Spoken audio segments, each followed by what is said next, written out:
So boom, today we got Michael Jordan bullied Larry Bird and instantly regretted it. And I'm not gonna lie, I've been reacting to a lot of Larry Bird and Michael Jordan videos recently, and people have been saying Larry Bird is better than players like KD. Maybe I can see the accolades wise. LeBron, absolutely not. I'm gonna put it to you guys very simply. Can LeBron guard Larry Bird? Yes. Can Larry Bird guard LeBron James? Absolutely not. So I feel like that's simple. And you guys, Larry Bird is a great playmaker. I feel like Bron can play make too, bro. We know this, bro. You feel me? So, but Larry Bird is like the old archetype. I feel like Bron modeled his game a little bit after Larry, but he's just more athletic, bro. I'm gonna be so honest. Larry is a better shooter for sure, but LeBron James is just more athletic, and I feel like unfortunately, head to head, that would give him the edge, bro, because they would be matched up against each other. You feel me? But this is about Michael Jordan regretting, like, feel me, talking to Larry Bird, and I'm not gonna lie, Michael Jordan was those players who made people regret talking to him. So I want to see the time he regretted opening his mouth to another player. You are currently looking at a 21-year-old Larry Bird has been known to make people regret talking. Kid who is fresh off his junior season at North Carolina and has yet to play in a single NBA game. You are also currently looking at a 27-year-old Larry Bird, who is in his prime. Looking at this matchup on paper, this should have been no contest. Jordan was the leader of the 1984 Olympic team, a team made up of college kids, while Bird, he was leading a team full of NBA All-Stars who were supposed to toughen up the college kids before the Olympics and show them what life in the NBA was like. Only that's not what happened. Instead, Michael would go on to embarrass Larry and in turn created a rivalry that Michael himself would regret, because sure, Mike put up Mike embarrassed him? Wait, I thought it was gonna be like a Mike talk smacked in the game, Larry cooked him type of video, but Michael Jordan actually cooked him when Larry Bird was already leading like the Olympic team. Numbers against Bird and the Celtics that were absurd, but as you are about to see, during his time in the NBA, Michael Jordan eventually got the best of basically every star he ever faced off against except for one, and that man is Larry Bird. Now, you guys may remember this sequence from The Last Dance, and I'm going to explain to you why it's so meaningful. Enjoy yourself, dog. Y'all gave us the run for our money. Thank you, work on that golf game of yours. As you just saw, Michael cursed out a then head coach of the Indiana Pacers version of Larry Bird after the 1998 Eastern Conference Finals, where the Pacers took the Bulls to 7 games. Now, Michael said he was still giving Michael Jordan trouble after he retired, bro. He's like, nah, you can't beat me on the court, but like, you feel me, I'm gonna know you. But even after I retired, I'm gonna become a coach.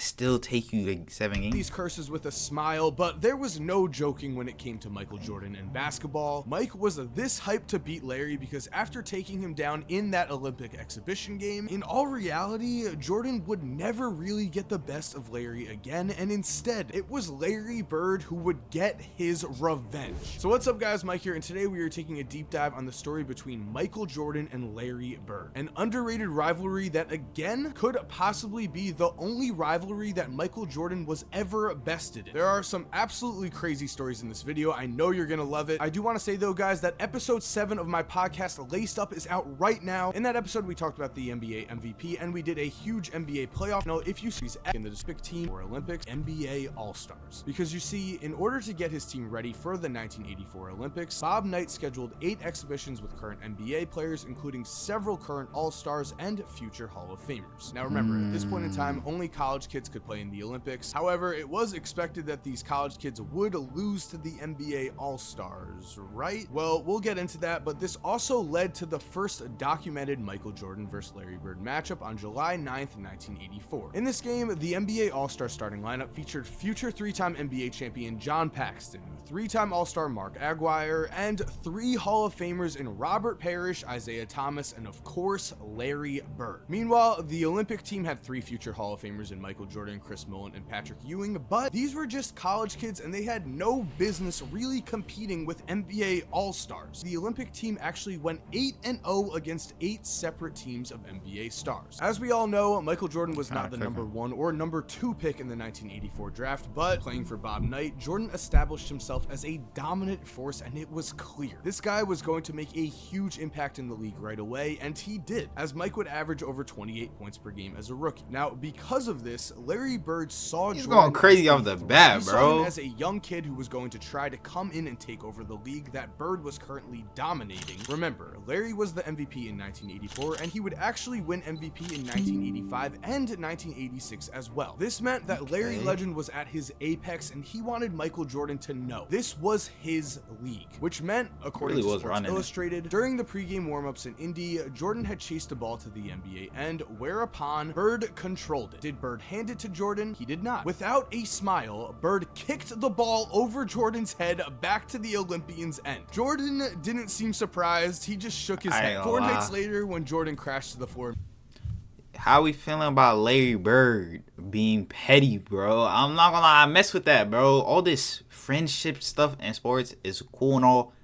After y'all retire, y'all can tell stories like that. But when you guys are playing, bro, I want to see some real beef, drama, some storylines, bro. Come on, bro. It's a WWE too, bro. Like, you feel me? I'm trolling, but like, really, like, y'all gotta have some problems, bro. Paused to help him up. They be losing game 7s and they gonna shake hands and just smile old whites. Like, wave Johnson off. Get away from him. He's been over our backs all night. Shouted none other than Oscar Robertson. Looking at Larry Bird specifically here, you heard that right. When a ball bounced to the NBA All-Star side and Michael Jordan went to retrieve it, Larry Bird did not give it to him. Instead, he kicked it over Michael Jordan's head. With this, Larry was telling Mike, I don't care who you are. You're going to have to earn respect in the NBA, and it's going to be tough. The thing is, though, this move would look kind of silly because on this night, Michael Jordan would embarrass the NBA All-Stars, including Larry Bird. Mike would help lead the Olympic team to a win as he showcased his jaw-dropping athleticism and his ability to already seemingly score at will. And of course, it wouldn't be a Michael Jordan game if there was not a huge highlight, which came in the form of this absolutely monster dunk over Robert Reed. Now, as for what Mike thought about Larry's actions during warmups, he would later say, quote, Bird was showing me it was all business now and I was beneath him. I didn't forget. Which means, I guess you could say, Michael Jordan took this personal. But the thing is, Larry Bird took this personal too. Remember, Larry was in his absolute prime at this point, but so were several. Larry said it's a two-way street. You feel me? You could take this personally now. I'm gonna take this personally right after you. Hall of Fame guards and forwards, and as I'm about to show you, Michael would eventually get the best of all of these players, because when Michael entered the NBA, 4 guards/forwards would make the first team All-NBA in Michael's first 2 seasons. And guys, before we continue quickly, remember on this channel, subscribe and turn post button. Now, as you can see against Dominique, for his career, Michael beat him in everything. Wins, rebounds, assists, steals, blocks, points, you name it. Michael had Dominique's number in the regular season, and in the playoffs, the two matched up once and Mike's Bulls swept Dominique. Moving on to Magic Johnson. Michael barely snuck out a win difference in the regular season, and I would say certainly he had better overall numbers, but what was most important was, in their one meeting in the NBA Finals, Jordan dominated and the Bulls won Mike's first championship in 5 games. So again, advantage Mike. This brings us to Isaiah Thomas. I ain't gonna lie, Mike could speak English when he wanted to, bro. He really was known for like putting people on posters, bro, but if you really feel like it, bro. Besting Mike. Now, in the regular season, Isaiah did win more games, but again, I'd say Mike had better numbers, and then in the playoffs, Mike's numbers were clearly better, but Isaiah does have the win differential here. The thing is, though, Mike would get his revenge against Isaiah. He would, of course, knock out the Pistons in the 1991 Eastern Conference Finals after years of losing to them, a revenge that was so sweet that the Pistons refused to shake hands with the Bulls after they were swept. This revenge makes all the difference, because in Michael's matchups against Larry Bird, when looking at them head to head, we can see that in the regular season, Larry bested Mike in the wins column and put up similar numbers other than score. Then in the playoffs, bam, Bird's Celtics took down Jordan's Bulls all 6 times they played, and even though Mike had some absurd games, including of course his 63-point outburst against the 1986 Celtics, where Larry would call Michael Jordan God disguised as Michael Jordan, Larry and his team always got the best of Michael, and that never changed. Jordan would never get revenge over Larry Bird, which is of course not only extremely rare, but makes Larry one of a kind. And the thing is, Mike acknowledged this. When Larry eventually retired, Michael would make this statement: Larry, I hear that you're retiring. Thank goodness, I'm glad. I'm tired of seeing your face. You brought a lot of sad memories for me. I enjoyed it, and I wish you a lot of luck, and I think you had a great and wonderful career. You ruined a lot of my successful games against the Boston Celtics. Some great words and some telling words, because we can see here, I'm not gonna lie though, Larry Bird was low-key dangerous. You guys feel like if it was for Larry Bird, Michael Jordan would have a lot more chips? Because he already has He already has so much, bro. To be honest, his chips are his main argument over a lot of people. Like, even in the LeBron conversation, people like, oh, he won all these chips with one team.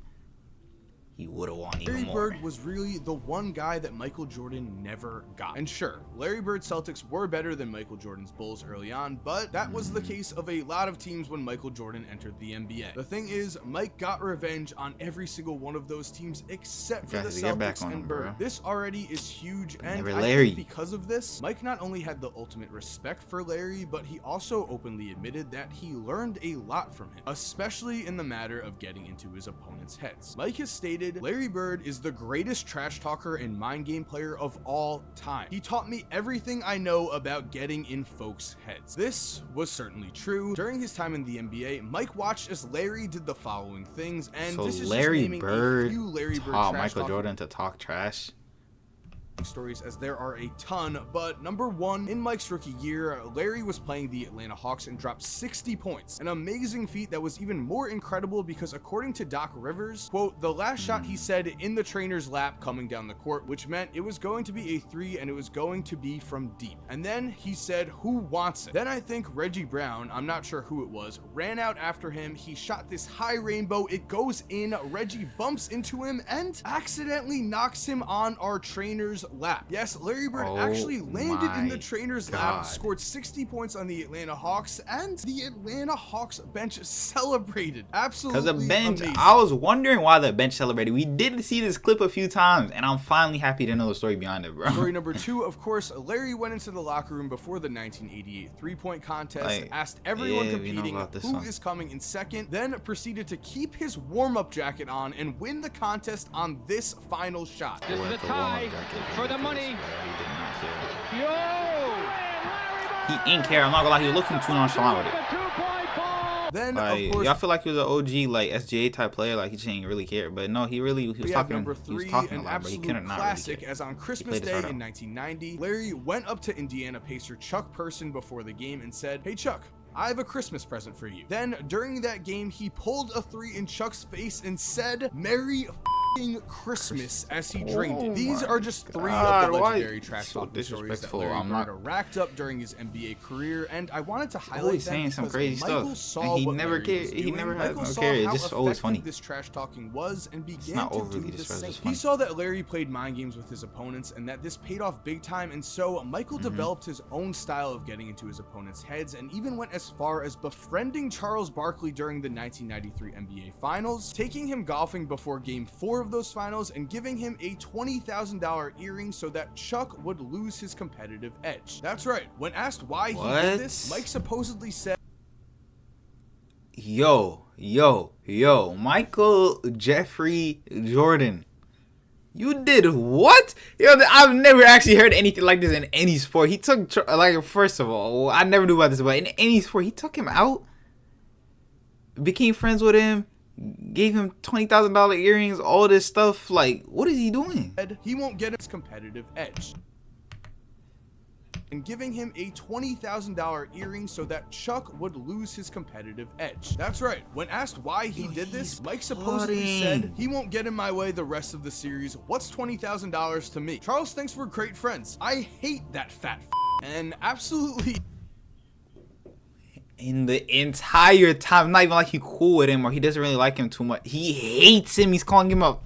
Incredible story, and again, Michael himself said that he learned from Larry. He learned how to get into his opponent's heads, and this paid off big time as his career progressed. Which brings us to my final thoughts. What should we take away from this video? Well, to me, I think it's remarkable that the one guy that Michael Jordan could never best was Larry Bird, and maybe, we haven't been talking about Larry Bird, but it's like a lot of Michael would have gotten his chance to take down Bird because his career would have been longer. But it can also be said that if Larry's back held up, he would have been better. He would have stayed in his MVP form, and it could have been the Celtics who were beating the Bulls in the playoffs in the late 1980s, so Larry could have even gained a larger advantage on Jordan. We'll never know for sure there. What we do know is that in an extremely rare occurrence, it was an opponent who took things personal against Michael Jordan and actually got the better of him. Yes, Larry Bird took the loss in that 1984 exhibition game, but then after that, he did not do a whole lot more losing, especially in the playoffs. 6-0 for Larry Bird and the Celtics. Celtics. That is something that Larry Bird will take to his grave and is the reason why Michael was so hyped to beat Larry Bird when Larry was a coach. Finishing up here though, I do also think it's awesome that Mike really held no hard feelings against Larry. Win that game. Sure, you gotta he give him credit for that. He was young and always wanted to beat Larry, but he has openly praised Larry Bird. He has openly said that he has learned from Larry Bird, and he has said that he used this knowledge to help himself become the greatest basketball player of all time. With that said, guys, I'm gonna be real. I was expecting Michael Jordan to actually win the Cause game. I was thinking it was gonna be a comeback story.